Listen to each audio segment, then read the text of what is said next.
First, a question for all of you, for 5 of you. Do you know which is the most important Slovenian export product in cultural industry? Any ideas? Depends on what you mean by cultural industry. Let's stop here.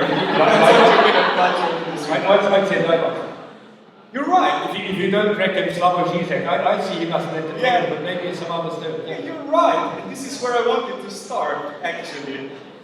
Anthropologists are really good at dividing the future, right? So, but I will start with a line from one of the latest Laibach songs. The song is titled Eurovision. Eurovision. So, but if I want to do it, I have to stand up and make a serious face. The line goes like this. Europe is falling apart. Is Europe really falling apart? You don't have to sing it, but...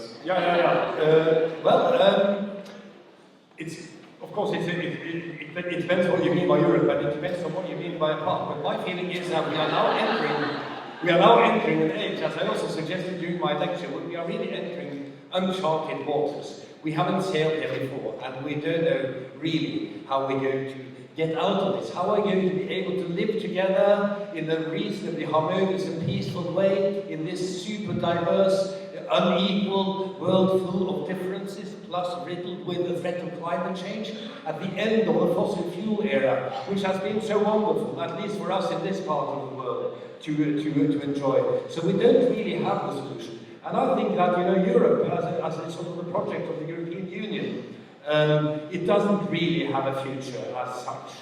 It's not as if it's going to be dissolved, but there's not much confidence in it as it stands now, and I don't see that returning. But we still have the flag, European flag of the European Union behind us. So, speaking about flags, many people painted after the tragedy in Paris their portraits on Facebook in the colors of the national flag, the French flag. What was the symbol of this act? Why French flag? What is the meaning of the nation state in the 21st century? What is the mourning for the old, safe world of nation states? What was the reason? How do you see this act? I think someone else should probably come in and answer that one. What is striking is that the nationalism, the end of nationalism, was predicted by lots of experts and theorists in the 1980s and even well into the 1990s. Because one saw nationalism somehow being replaced by other folky of identity, such as Europe, such as things which were smaller and larger. I mean, as Genevieve's namesake, Daniel Bell, the great late sociologist, said. Daniel Bell, already in the 1970s, well, the problem of the nation state is that it's too small for certain things. He was then thinking about the global challenges, and too big for others. He was then thinking about intimate identity. But it turns out that the nation state seems to be just the right size for a number of things. It's functional. It's what some people might call a fiscal covenant. You pay taxes to the state, and it gives you something in return. And what the state increasingly gives to Europeans, white Europeans, is security against the other. And this is a threatening scenario in a time when people are on the move for very understandable reasons, and we know that it's not going to end. A question for Genevieve: security, technologies. What will you do, Intel, for example, in the future, to make us feel more secure? Wow. Can we just pause here and say that Daniel Bell is not my namesake? No. No? Bell? Bell, yes. Diane Bell, daughter of Daniel Bell, no relation. I know there's no relation. I know that, I'm teasing you. Intel and security, I mean, clearly for most technology companies, security is part and parcel of the technical agenda for the next decade. I think the challenge is what technical solutions look like and what human solutions look like are often in conflict. So many of the technologists I work with will tell you the solution to security is better passwords, so you should all use them. And that in fact, as human beings, we are what is always said, the weak link in the security chain. And if you could just get rid of human beings, it would all be so much better. Of course, the problem with that is that we all live in this world. We also are the ones who, for the most part, share our passwords with our friends and our lovers and our children and our parents. We give spare keys to our houses, to other write down our passwords so that we, in our own habitual practices, make the way technologists have thought about security fairly difficult to enable. And one of the things that Intel works on, as do every other technology company I can think of, about how you make human scale security possible without also then running into the creepy factor. So we were joking about this yesterday, but I went to my ATM recently, put my card in, and my ATM, in addition to giving me back cash, wished me a happy birthday. Which turned out to be really creepy, because while I knew my bank knew my birthday, my bank telling me it was my birthday felt like a bridge too far in terms of a sort of a personal relationship and in terms of data admissions. So there's a piece there about whatever security looks like, it needs to account for the fact that there are human beings in the equation, and if any number of the people I can think of who work on security and anthropology were here, they would tell you much of the world we inhabit currently is a world of security theatre, where it's about rhetorical acts and flourishes that don't actually provide security and operate much like the nation state as a way of providing a kind of reassurance, right? So whether it is the lock on your front door, the fence, the barbed wire, the metal detectors at the airport, while those are on the one hand about security, they are also about the theatre and rhetoric of security. So, I better steal your microphone. you speak for us. Yeah. Okay, security is an issue, and the industry wants us to assure us that they want to make our world secure, also through advertising and so on. But then you suddenly realize through Dieselgate, for example, that they care about their own financial security and not about the planetary security of the humankind, for example. So this is not a question for expert in this topic, Lenora. What is your opinion about the Dieselgate, the Volkswagen fiasco, and what can anthropology do? Is there anything that can anthropology contribute? I told her yesterday that I would ask her that, but she slept over the question. Can you hear me? Is it working? Let me give you just a touch of a background, since you haven't met me yet, you've met everybody else. I'm the director of the Center for Vehicle Emissions Control and Safety at Colorado State University. And this will help you on the role of anthropologists, because it's a center that's part of a university, but it's totally on soft money. In other words, it's not funded by academia. It's basically a practice applied anthropologist. And I came into this just being hired to do surveys for this center. And I thought, cars, I'm not the least bit interested in cars. Not interested. And then I sort of put it all together. I thought, well, my interests are in culture, technology, and the environment, and I always thought I'd be interested in Native Americans. Then I thought, how has America adapted to the environment? By the car. So I started looking at 20th century America and saw that our cities are all based around the car. Everything we do is based around the car. We've gotten rid of mass transportation in a lot of areas because of the car. We love the car in America. So just to give you a little sense of, you can even do things working about car, and I did 30 years worth of work with air quality. And lots of times we work with diesel. The first job I was hired for was to interview diesel owners to see if they were going to stick with this car or not. Well, it turned out the price of gas, the price of diesel went up, and they didn't stick with their cars. But they all told us they were going to stick with their cars. So the anthropologist can start putting this into context. And now, 30 years later, we have a new issue that's come up with the diesel car and Volkswagen.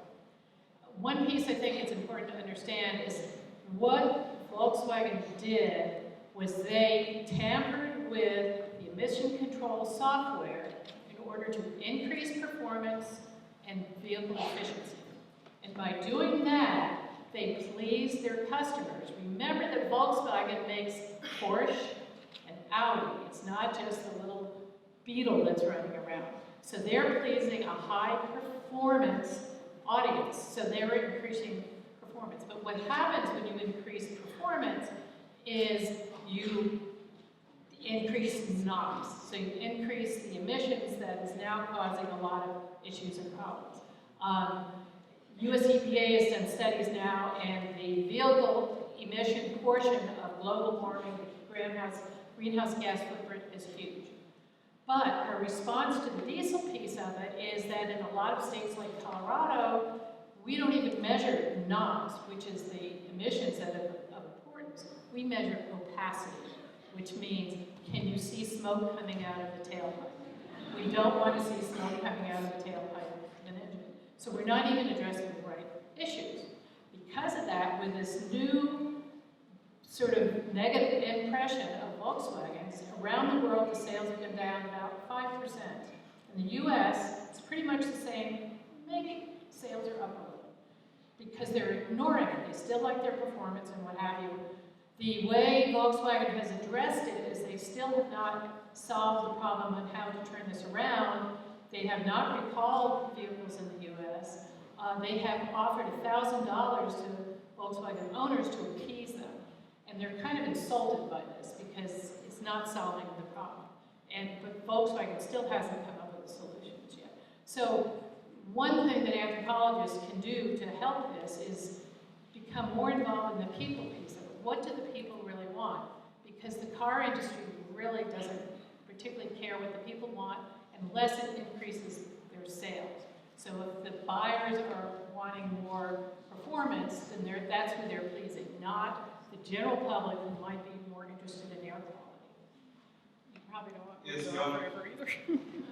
No, but I would like to ask you, because I mean, obviously a profit-oriented company is going to want to maximize profits. At the same time, these companies, I perceive them to be under a huge threat right now because nobody wants to work for them anymore. You know, I mean, at least gifted, you know, young university graduates don't really want to work, you know, for a company which has such an environmental record. And I think companies, there will be a shift and there will be a change because so many young people, you know, talent, which companies want, is just going elsewhere. It's going elsewhere, but this, in a way, makes an opportunity for anthropologists to come in. Because what they need is more people-oriented people who really want to understand and how the Volkswagen is interpreted in different cultures. They did a study in the US, for example. In Germany, nobody drinks coffee or anything in the cars as they drive. They came to the US to look at how to adapt. And the first thing they did is put in a cup of, we're going to drink our coffee and eat our lunch. So it's opening up other opportunities, and I think given time, as in other issues, it's going to turn around. The engineers may look at it from a slightly different perspective. So in the Drive Green project, which is rolling constantly up there somewhere, we are developing an app, mobile app, with which we try to motivate people, persuade them to change their mobility habits. So to get out of the cars and use some more sustainable and more healthy ways of transport, like walking, cycling, public transport, and so on. What we found out so far, because the research is carried out in Ljubljana, Budapest, Istanbul, and Belgrade, there is no one-size-fits-all solution. Here is where anthropology comes in. You cannot motivate people in Belgrade, for example, to start cycling if there is no cycling infrastructure in Belgrade. I mean, the infrastructure has to be built, but we need quick solutions now, so we can pursue them, for example, not to use the big black German cars, but to get on the public transport, for example. So what do you think about these cultural specific solutions to the problems? How relevant, important are they? I will ask Lučka, because you're in a way not an anthropologist, but you understand the anthropological perspective. After 4 hours, I'm sure you're a bit bored, perhaps, even of anthropological perspective. I like your graphs, by the way. Yes, thank you. You mentioned Turkey in this project. I was in Istanbul a month ago in the Levant region. They don't even have sidewalks, so you cannot walk. It's not just you cannot cycle, you cannot walk. And they're building like crazy, whole new buildings. So it's not even walking. Well, it is the problems with the cars. It's not from an anthropology point of view. It's not, in my view, so much about diesel engines. It's because there's no solution to this diesel problem. They will not find, you cannot have, it's physics, high performance car with low emissions. So far as science goes today, this is impossible. So it's more about the value of the car. I liked what you said, that car is central to US. I experienced that as well. You cannot walk because everything is so far. You cannot even use bicycle because it's too far. I mean, but what is happening in Europe, in Slovenia, in many countries, that car is not just something that you cannot without, but it becomes a social symbol. It becomes like a value. And I know many families that would rather eat very cheap food, but not give up these high-performance cars. So that's where I see anthropology should interfere. By the way, about speaking about people, scientists are also people, right? And scientists, by the way, contribute a lot of emissions, CO2 emissions, because they travel a lot, go to conferences, travel to the AAA conference and back, to Europe, to Slovenia. Many of you came from 25 countries actually to this event. Is it really necessary? Couldn't we do it in any other way? Do we need these face-to-face meetings? I'm a bit spitting in my own bowl, as we're saying in Slovenia, but do we really need to do it like this? Thanks, by the way, to our dealer, which our media partner who streams this event online, so some people who are maybe more environmentally responsible are watching this at home.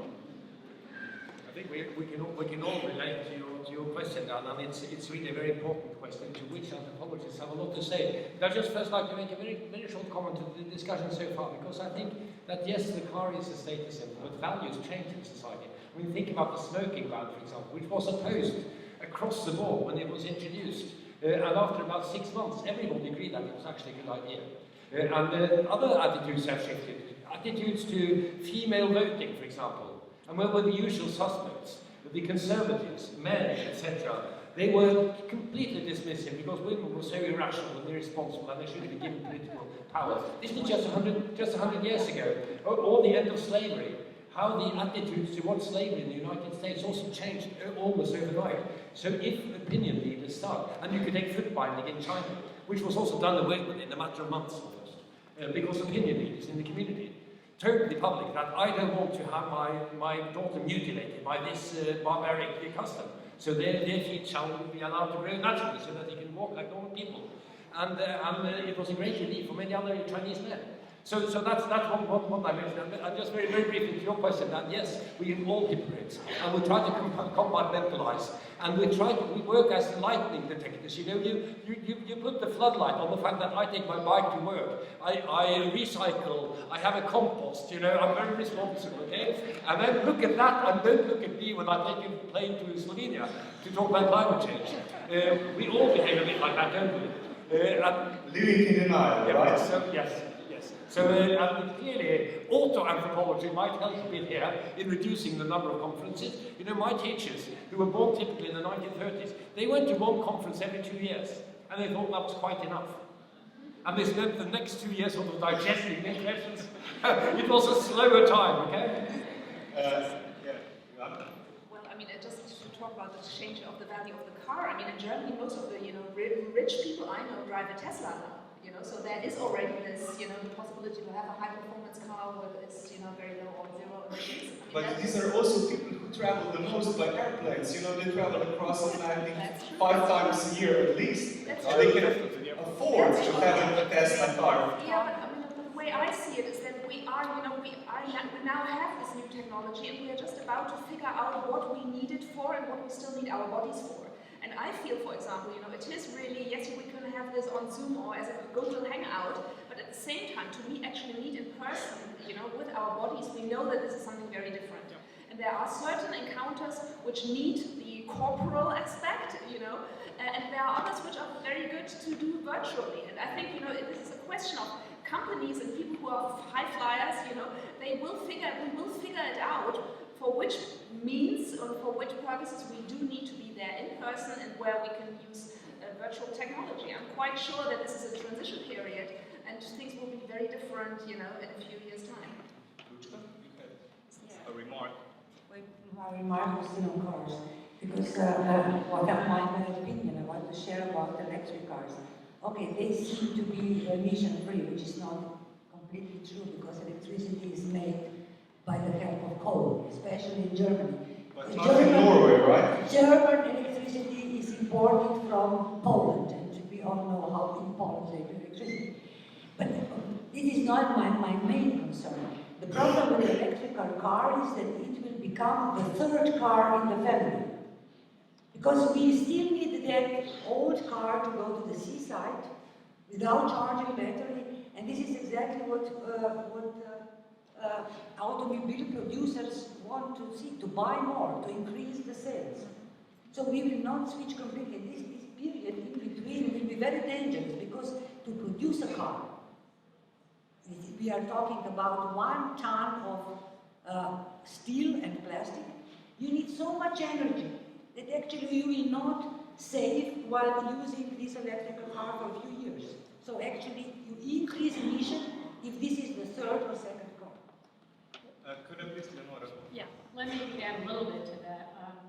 What's happening in the States is there's a little more solar power coming in to produce the energy for the electric cars. But we have a little more sun than I've seen in a few other places here.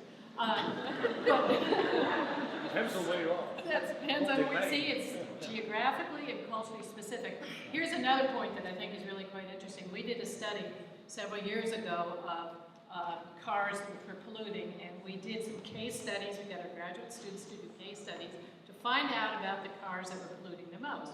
And we thought it was going to be basically low income because they can't afford maintenance and what have you.